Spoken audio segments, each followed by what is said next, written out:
नमस्कार। आज हम बनाएंगे गणेश जी के प्रिय मोदक। हम इन्हें कई तरह से बना चुके हैं। आज हम पोहा के मोदक बना रहे हैं जो बहुत ही आसानी से बन जाएंगे और इसके इंग्रेडिएंट घर में ही मिल जाएंगे। तो शुरू करते हैं बनाना। पोहा मोदक बनाने के लिए सबसे पहले हम पोहा को भूनेंगे। पैन में हम 1 छोटी चम्मच घी डाल देते हैं और गरम कर लेते हैं। घी मेल्ट हो गया। ये 1 कप पोहा। ये पतले वाले पोहे हैं, इनकी जगह मोटे वाले पोहे भी ले सकते हैं। कोई से भी पोहे ले सकते हैं। इसे ज़्यादा नहीं भूनना है, बस इसका हल्का सा कलर चेंज हो जाए और अच्छी सी खुशबू आने लगे। ये भुन चुके हैं।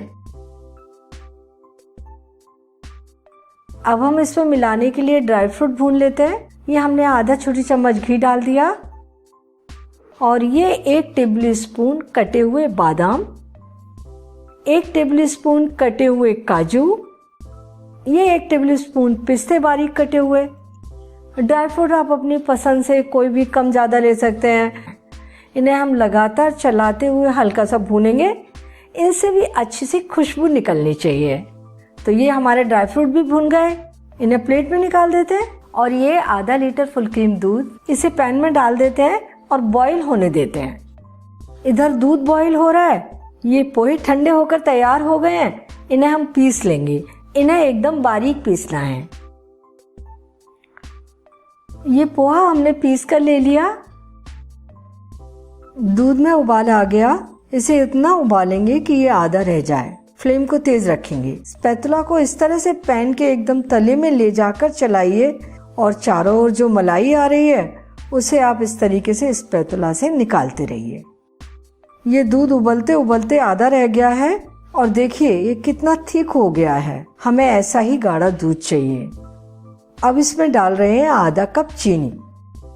चीनी अच्छे तरीके से घुल गई है। हमें स्पैटुला से पता चल रहा है कि इसमें चीनी बिल्कुल भी इसके नीचे नहीं आ रही है। अब इसमें डालेंगे पिसा हुआ पोहा और फ्लेम को आप धीमी कर दीजिए और धीमी फ्लेम पर इसे थिक होने तक कुक करेंगे। इतना कुक करेंगे कि ये डो जैसा हो जाए।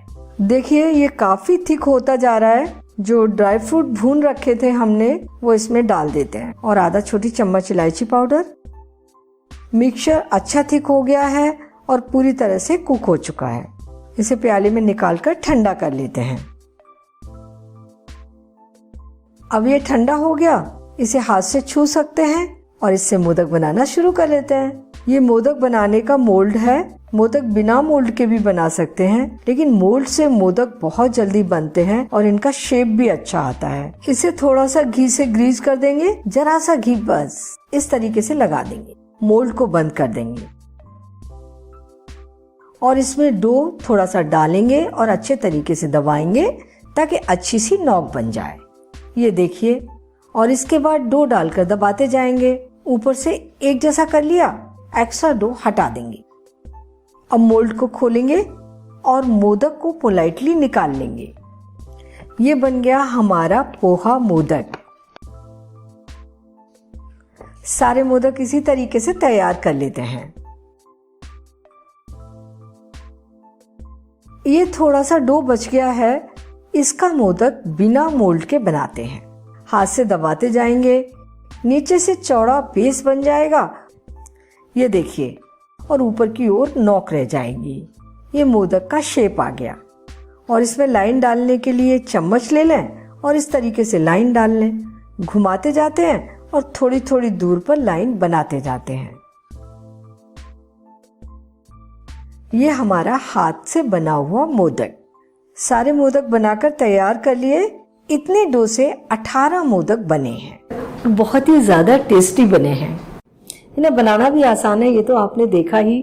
लेकिन जब आप दूध को गाढ़ा करें तो उसे थोड़ी थोड़ी देर में चलाते जरूर रहिए। दूध कढ़ाई के तले में लगना नहीं चाहिए।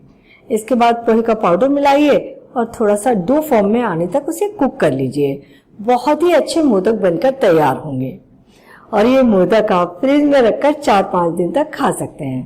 तो आप इन्हें बनाइए, खाइए और अपने अनुभव मेरे साथ शेयर कीजिए और मुझे बताइए कि मुझे आपके लिए क्या बनाना है और मेरे चैनल को सब्सक्राइब जरूर कीजिए।